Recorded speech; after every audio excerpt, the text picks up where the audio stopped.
Hi everyone. Today we are talking about mothers, how they help us or how they hurt us or how they help and hurt us, both. Whenever I work with somebody, it always goes back to mothers and fathers and the programming and the feelings and the experiences we learned from childhood. And why I wanted to bring up mothers today is because when we are in the womb as infants, we start absorbing everything that our mothers are feeling. Isn't that crazy? It's like a radio station or a cell phone when you make a call. These wavelengths are in the air. It's unavoidable. So if our moms are feeling stressed and anxious, our nervous little baby nervous systems in the womb start to respond to those same patterns. Why this is enlightening is because if you've been anxious for a lot of your life, or hyper, or fast, or struggling, or depressed and shut down, look at what your mom was feeling when you were in the womb and when you were a child. Probably a similar pattern unless our moms went and got worked and healed their nervous systems and did this work, which some do. The point of bringing up mothers today is there is confusion around love and pain when it comes to moms. Moms are our source of love and support, and when they're not, what that does to us. I want to talk about these topics because they are so important for our healing and growth. So first, let's look at what our moms, have gone through.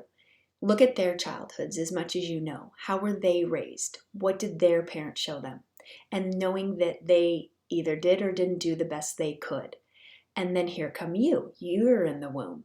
And now you are absorbing and feeling everything your mom experienced. And now you come out of the womb. Now what's happening? It's good to look at this timeline to see how you have become, how you are, and what you can do about it. It's not about blame. It's about understanding what choices and what awareness we need to bring to change. And then the other thing, is when our moms love us, are they loving us from a place of need, or are they loving us from a healthy, passionate place of I feel good inside? So look at that. If our moms didn't get the love and attention they needed, they may love from a place of I need love. There's a huge difference, and that can feel overbearing. And then did they love us just because they love life and they love themselves? These are great points because if you ever felt irritated with your mom, it could be because you were being loved from a needy place. Gabor Mate talks about this. It's so insightful. And that love and connection is so important. But if it is also based on a mother's pain for needing love, it will feel very confusing. And your need for love could also push people away because that's what you learned if you had an overbearing mom. Now, if you were just loved and it felt good, then it shows that the mother's love was more or less clean, meaning her intention was just to love you, not she needed love. And that's so helpful to understand because it shapes how we love people in return. And the other thing I wanted to point out is there are 3 different types of overwhelm or trauma I have noticed from working with people. There's abuse that's in your face, right? It's physical, emotional, verbal. It's in your face. You know what's happening. I don't need to give examples, I don't think, but it's happening. You see it. There's yelling, there's abuse. Then there's neglect, where you're just not getting anything. And then there's denial, where you're getting something nice, everything seems okay, but it's not honest. All 3 of those are forms of some kind of trauma. They overwhelm the nervous system. It doesn't feel authentic and true and safe and good. That's all that matters. That's why we don't compare pain. It doesn't matter if it's abuse in your face or denial or neglect. It all hurts and it all can throw you off and create anxiety because it's not authentic. Again, it's not what your soul, your childhood heart and soul want. Think about it. We come into the world, we come from this divine. It's pure love.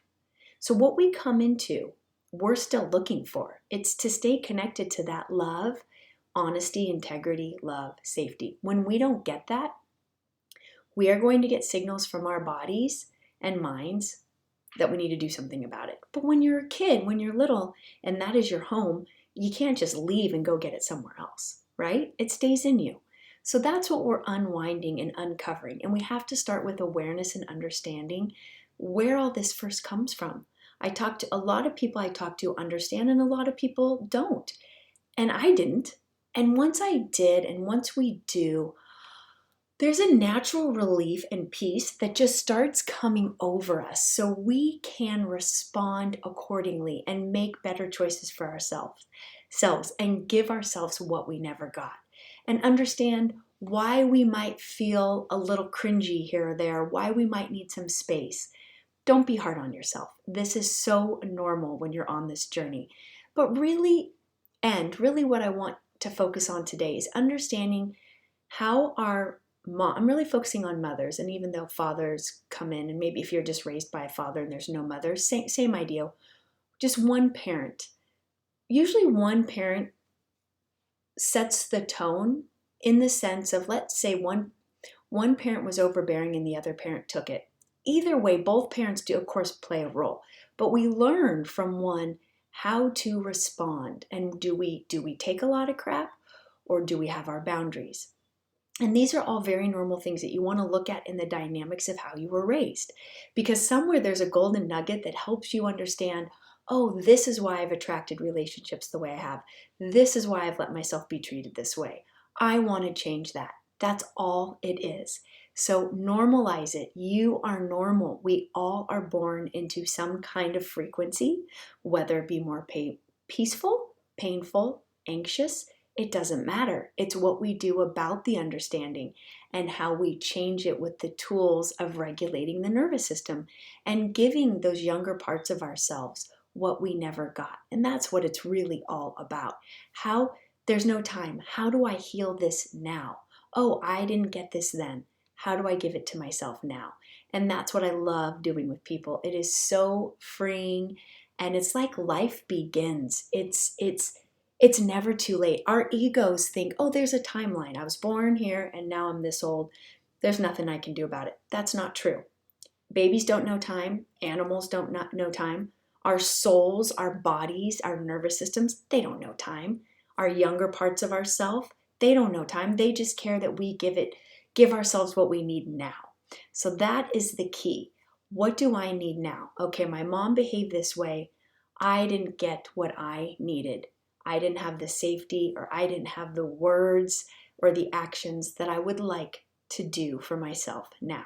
How do I do that? Well, that's the work I do with people. It is so much fun, and I'm grateful every day that I discovered these tools that worked for me and have helped me become the kind of adult and parent I can be for my kids to make their lives better. So when I love my children, I always check in. Am I feeling whole and love within myself? Yes. Then I love them.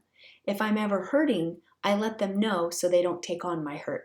Hey, I'm a little off today, or here's where I'm at, or I'm sad. And then that way they know they don't have to carry my pain. So that's just a little parenting thing that I do. And it always goes back to mothers and children. Whether or not you're 80, 20, 30, it doesn't matter. Kids heal through the parent. So when a parent is operating out of fear or anxiety, a kid will feel it no matter the age. So the best thing we can do is do our part, heal our own nervous system so that we show that reflection to others around us. And then we can forgive and have compassion for all that our parents have gone through. But we separate it. There's what they've been through, and then there's our own healing around it. It's not, oh yeah, but I understand. No. Yeah, you can understand, and you still need to give yourself what you never got. That's it for today. See you next time. Thanks for being here.